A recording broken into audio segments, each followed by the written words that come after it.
Main चीज ये है कि जो आंख नाक के ना चारों तरफ साइनसेस होती हैं, तो साइनसेस वैसे तो हवा के लिए होती है भाई, जो शरीर में हवा जाती है आती है, तो लेकिन क्या इन्फेक्शन ये साइनसेस में आ जाता है।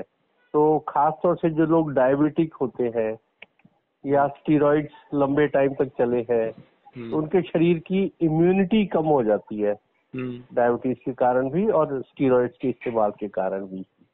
तो ऐसे केस में ज्यादा ये ब्लैक फंगस होने का डर रहता है। इसमें जो शुरुआत की स्टेज में क्या होता है कि दर्द होएगा आंख के आसपास, खासतौर से आंख के नीचे वाले हिस्से में, और पेशेंट को यही फील होता है कि आंख में दर्द हो रहा है। बाद में स्वेलिंग यानी सूजन होनी शुरू हो जाएगी, आंख में इधर उधर हिलनी बंद हो जाएगी और दिखना बंद हो जाएगा। तो ये बात की स्टेज में होता है। तो अच्छा ये है कि यदि जो लोग कोरोना से रिकवर हुए हैं या अभी कोरोना चल रहा है और उनको आंख के आसपास दर्द महसूस होता है, तो दिखाने में देर ना करें। हो भी सकता है, नहीं भी हो सकता है, क्योंकि अब काफी लोग जो सब है वो डरने भी लग गए हैं टीवी पर देख कर। तो देखने से पता चलता है कि अभी ब्लैक फंगस है या कोई सिंपल दर्द है।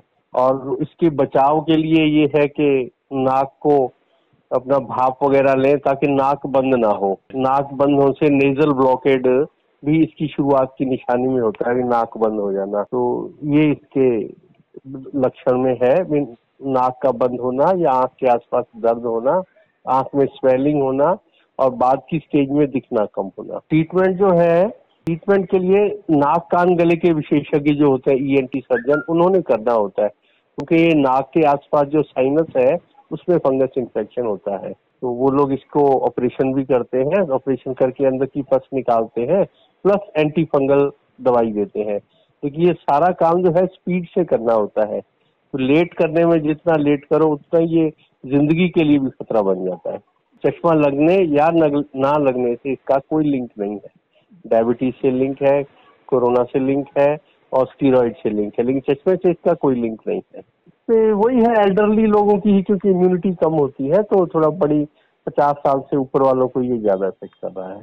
तो आई साइट पे ज्यादा फर्क शुरू की स्टेज पे नहीं पड़ता, जब बीमारी बढ़ जाती है तो एकदम से दिखना बंद हो जाता है। तो आपकी जानकारी दी मौके पे आमजन के लिए भी जानकारी बहुत जरूरी है। तो सिरसा में कितने केसेस अभी आपके नोटिस में आ चुके हैं? यहाँ तो लगभग 4 केस मेरे नोटिस में आए हैं पिछले दिनों।